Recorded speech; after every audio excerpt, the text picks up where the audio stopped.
Hello viewers and welcome back. Today we are going to carry out the season review of our promotion season from League 1 to League 2. We'll go through the season review that Football Manager brings up and we'll have a look at some statistics about us compared to the rest of League 2 and have a quick look at the squad as well to see what could happen. Roll the intro and let's get into it.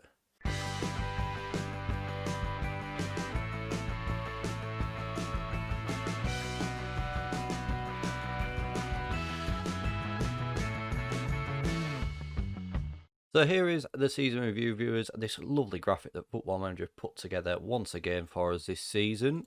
The new arrivals then, viewers. Ollie Turner is the highest average rated player. I think this is harsh because it doesn't include Archie Mayer's first half of his season before Norwich recalled him. It only includes his last 17 games. I'm surprised Dodobeko is so high with a 7.01, but when you look at the rest of it, Reece Bennett's been a really good signing for us. 6 goals and 9 assists from the centre-back position is unbelievable. Mouthrin, 42 games, 16 goals, 6 assists, again 6.98. Ramsey, decent signing from January, 5 goals in 16 games, not bad at all. Just going down this list, Balde, 4 goals in 16 games, 1 assist. Semple, didn't really play, didn't really get his chance, probably won't be here next season. Alabusi, 29 games, 2 goals, 4 assists, not bad for the fullback at all with a 6.75. Borthwick Jackson, we spent £120,000 on him. 40 games, 1 goal, 6 assists, again from that left-hand side, 6.73. Tashaka, 21 games, no goals, no assists, 6.64 average rating. And Blondie only played the 1 game for us in goal when Mayer was called back and he got a 6.5. The board then expected us to reach the playoffs and we finished runners-up, viewers, which was really, really good. We did our best to throw it away here with this run of form with 1 win from the 1st of March until the 10th of April. 1 win in that period there. We should have done a lot better there, really, when you look at some of the teams that we played, especially against Leyton Orient and Port Vale. I know they're in the playoffs and went up, but to have won the title would have been absolutely wonderful. Swindon, so the thing is that we can take from that is we didn't play well against the teams around us. A little bit disappointing, a little bit worrying, but hopefully next season we can address that. FA Cup, we got knocked out by Birmingham in the 3rd round, no disgrace in that result. Carabao Cup, we got knocked out by Swansea, again, no disgrace in that result. And the Pizza Trophy, we unfortunately got knocked out of the group stages where we won 1 game, drew 1, lost it on penalties and lost 1 as well. The moments to remember then, the biggest win with a 5-0 demolition against Yeovil. The match to remember was our 2-1 victory against Walsall. And the goal of the season was Mouthrin in that game against Walsall. Income-wise, we made 1.01 million from sponsorship, which was up from last season by about £60,000, which is good to see. Everything else, so disappointingly, was down this season. Broadcast revenue was down to 274,000. Corporate and hospitality was down to 318,000. Prize money was down to 119,000. And matchday commercial retail was down to £560,000. From shirt sales, we made 280,000 and 28,000 of that was non-domestic sales.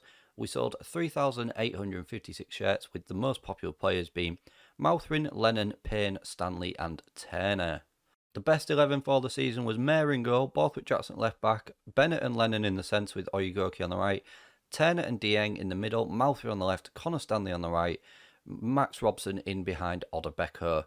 So the fans player of the season was Harry Lennon. The young player of the season was Ollie Turner, who was also the signing of the season. Mouthrin got goal of the season, as we already know. The top goal scorer was Mouthrin with 13. Most assists was Ollie Turner with 9. Most player of the matches was Mouthrin with 6. And the highest average rating was Turner with 7.1. I got manager of the month 2 months running for January and February as well. Financial wise then, viewers, we have an overall balance of £858,000, which is down from last season. I mean, this season we've made a £2,000 loss, whereas last season we made a £1.4 million profit. We did see in that season review that income was down slightly, so that's probably affected it as well. We've not had a massive transfer this season like we did last season with Booma, which probably hasn't helped either. Next season's budget is a guaranteed minimum of £599,000. Currently the transfer budget is 1.2 million. But the problem is, wage budget wise, for League 2, we didn't really want to be spending that money to have the big wages.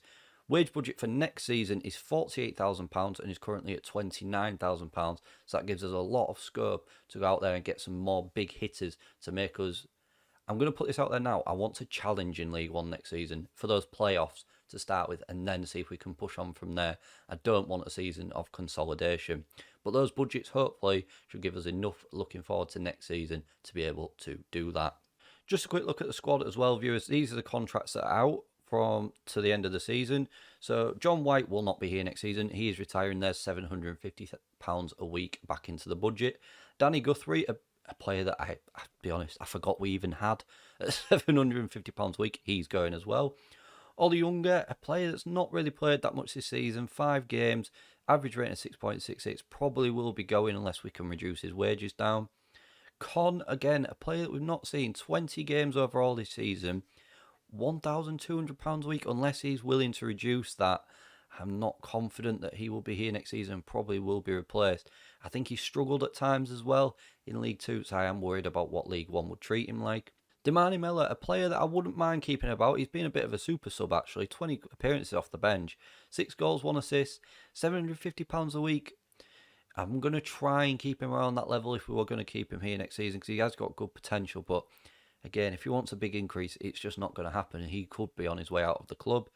Billy Bingham, a player that's 32 now, aging, hasn't really played this season. Has got 2 assists in his 11 appearances, but £1,400 a week is quite the big chunk of wages.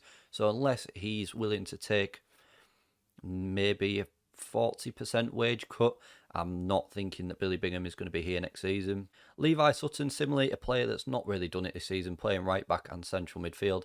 8 starts, 7 appearances off the bench, 1 assist, 6.55. He won't be here next season. Callum Semple, again, a free transfer in the summer, brought him in as backup. 6 starts, 4 appearances off the bench, 1 assist, £650 a week, probably won't be here next season either. Stephen Payne, he's 31. He got forced out of the team a little bit with the arrival of Odebecker and Balde. £1,100 a week. He's got a big injury now. He's 31, as I said. Again, because of that injury, probably won't be here next season.